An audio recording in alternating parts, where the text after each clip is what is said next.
যুক্তরাজ্যের লন্ডনে অনুষ্ঠিত হলো আন্তর্জাতিক জালালাবাদ উৎসব। লন্ডন জালালাবাদ অ্যাসোসিয়েশনের উদ্যোগে করা হয় আয়োজন। আয়োজকরা জানান, সারা বিশ্বের প্রবাসী সিলেটিদের ঐক্যবদ্ধ করতেই উৎসবের উদ্যোগ।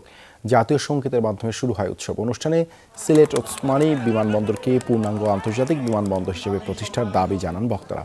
সভাপতিত্ব করেন সংগঠনের আহ্বায়ক মহিবুর রহমান মুহিব। পরিচালনা করেন সদস্য সচিব মইনুল চৌধুরী হেলাল ও যুগ্ম আহ্বায়ক আবুল কালাম আজাদ।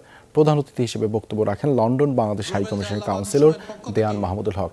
আরও বক্তব্য রাখেন টাওয়ার হ্যামলেট কাউন্সিলের স্পিকার শাফি আহমেদ, মেয়র ফারুক চৌধুরী, আহমেদুস সামাদ চৌধুরী, অলি উদ্দিন শামীম সহ অনেকে। সমাপনী বক্তব্য দেন মারুফ চৌধুরী।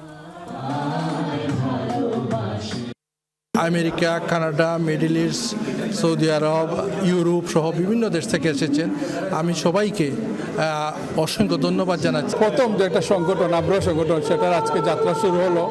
এটা কতটুকু এগিয়ে যাবে সেটা ডিফেন্স করবে সবার সহযোগিতার উপরে।